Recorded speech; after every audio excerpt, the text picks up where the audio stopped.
In this video, we will apply Thevenins and Norton's theorem to simplify a complicated linear circuit. Here is our example, and here we are asked to find the Thevenins and Norton's equivalent with respect to terminals A and B. I have shaded the portion that represents the linear circuit, and since we are trying to get the Thevenins equivalent with respect to A and B, we can ignore the terminals C and D, as shown in this circuit. Thus, our objective is to transform the shaded portion of the circuit into a simple circuit that looks like this, which is the Thevenins equivalent of the shaded network. So how are we going to determine VTH and ZTH? Now let's start with VTH. To get VTH, we need to know uh, what is the voltage across A and B. We call it the open circuit voltage, VOC, where the plus is at A and the minus it is at terminal B. Before proceeding, uh, notice that we can apply several methods here. We could apply mesh, we could apply nodal analysis um, to get the open circuit voltage. But let me first simplify the circuit by applying source transformation on this part of the circuit, which we notice to be two parallel elements. So we could convert that into a voltage source to reduce the number of loops. And that would look something like this. So we were able to reduce the number of loops uh, by applying source transformation.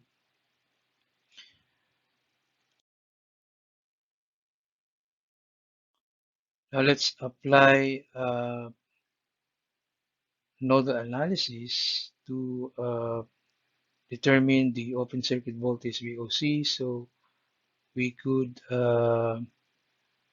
let's say, label this as V sub A, and this will be our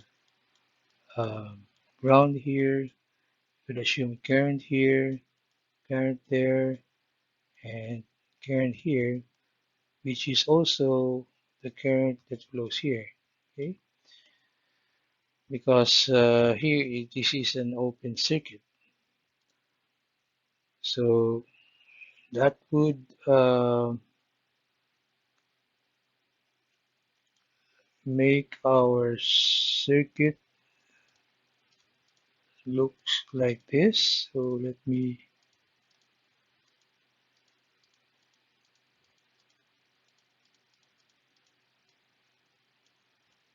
like that. Okay. Now then we perform a KCL at node V sub A. So that is our KCL. So current entering node VCA minus current leaving. So these are the current leaving. So this is the current entering minus current leaving equals to 0. We can collect like terms to solve for V sub A, and then solving for V sub A, we get this value. Now, how do we then compute for V sub OC? We could perform a, so let me put it in another slide. We could perform a KVL around this loop that involves VOC, but that would require that we get this current I sub A. So first we compute for I sub A. Okay, so I sub A is this voltage, nodal voltage VA minus the node voltage here, which is 16. Take note this is 0 volts. So VA minus 16 over this impedance 4 minus J4, and that will give us this value. Now we can perform our um, KCL that involves VOC, and that should be this one. So VOC plus VOC minus 16 minus 4 times I sub A equals 0. Then computing for VOC, that will give us this value, and that should represent our VTH. Now for ZTH, since the circuit contains only um, independent sources, we can apply here case 1. So notice that I used the simplified circuit instead of the original circuit to simplify matters. So what we do is we short this one because it is a voltage, and we short this also, and that should give us a circuit that would look like that. And then we get the open circuit impedance. So 10 here and J5 are parallel, and the combination is in series with this. And the combination again would be in parallel with this one. So this is the simplified circuit, and that will give us simply a 2 ohms, which is in parallel with 4 ohms, and that should give us uh, 1.33 ohms. And then since we already have VTH, we can draw the final answer uh, or the Thevenins equivalent, and this is the Thevenins equivalent. So this is our VTH, this is our ZTH. Now for the Nortons equivalent, uh, let's go back to the original circuit, and our objective here is really to find a circuit that looks like this. So a current source that is in parallel with an impedance. Now we already know Z sub n because this is the same as Z sub th, which we already have. So how do we get I sub n? Well, we could get I sub n by applying a short circuit between terminals A and B and computing for the current ISC. Now there are several ways of doing this. We could use nodal analysis, mesh analysis, or source transformation. But before doing so, let's check if we could simplify the circuit. Take note that 4 ohms here is shorted because of the presence of the short between A and B. And that really means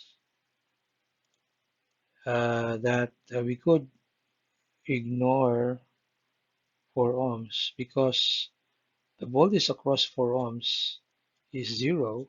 So therefore the current here is 0. And that means this is like an open circuit. We could ignore these 4 ohms, and that would give us a more simplified circuit that looks like that.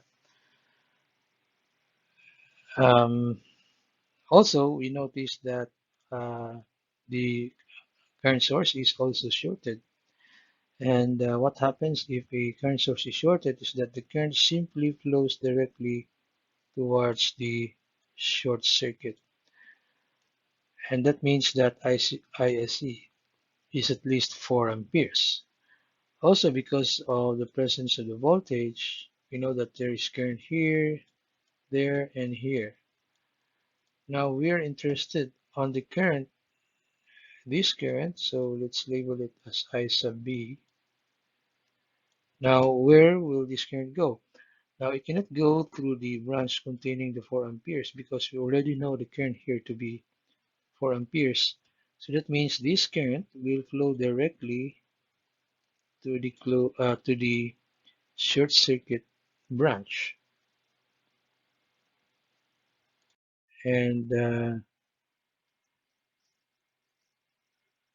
so our objective is now, or our next step now, is to determine what is I sub B. So applying nodal analysis, this whole thing is now under one node because of the presence of the short circuit. Uh, we could apply there. So this is our ground there, okay, and then we can apply KCL on this node B sub B. Okay, so current entering, which is 20 minus B sub B over 10 minus current leaving. So this is BB divided by J5 minus another current leaving I sub B, which is B sub B minus 0 because this is 0 volts because it is at ground um level. So V sub B minus 0, V sub B divided by minus J4, so equals 0. And then collecting like terms, we can solve for V sub B. Okay, so I've expressed V sub B as in a rectangular form. We could express it as a polar form.